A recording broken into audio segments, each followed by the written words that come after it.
তোমার গুনাহ জমিন থেকে আসমান পর্যন্ত পৌঁছে যায়। সুম্মা ইস্তাগফারতানি, ও বান্দারে এরপর যদি তুমি তওবা করো, সুম্মা গফারতু লাকা, আমি আল্লাহ তোর এই সমস্ত গুনাহকে মাফ করে দেব। শুধু তাই নয়, মহান মালিক আল্লাহ বান্দাদেরকে ডেকে ডেকে বলেন, ইয়া ইবনে আদম লাউ আতাইতানি বিকুরাবিল আরদি খাতায়া, ও বান্দারে যদি তুমি আমার কাছে গোটা পৃথিবী পরিমাণ গুনাহ নিয়ে হাজির হয়ে যাও, গোটা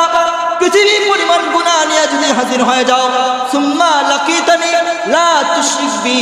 শাইআন, এরপরে তুমি আমার কাছে ক্ষমা চাও যে আমার সাথে তুমি কাউকে অংশীদারিত্ব করো নাই, আমার সাথে কারো শিরিক করো নাই,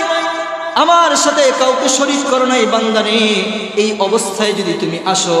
লাউ আতাইতুকা লা আতাইতুকা বিকুরাবিহা মাগফিরাতান, আমি আল্লাহ আসমান আর জমিন পরিমাণ তোমার কাছে ক্ষমা নিয়ে হাজির হয়ে যাব। আল্লাহ বলে, বান্দা যদি তুমি আসমান আর জমিন পরিমাণ গুনাহ নিয়ে আমার কাছে হাজির হয়ে যাও, বান্দা কোনো টেনশন নাই, আমি আল্লাহ তোর কাছে আসমান আর জমিন পরিমাণ ক্ষমা নিয়ে হাজির হয়ে যাব। যদি কেউ ক্ষমার আশায় আল্লাহ তাআলার কাছে মাফ চায়, হে আল্লাহ আমাকে মাফ করে দাও, আল্লাহ তাআলা এই বান্দার পিছনের সমস্ত গুনাহকে মাফ করে দেন।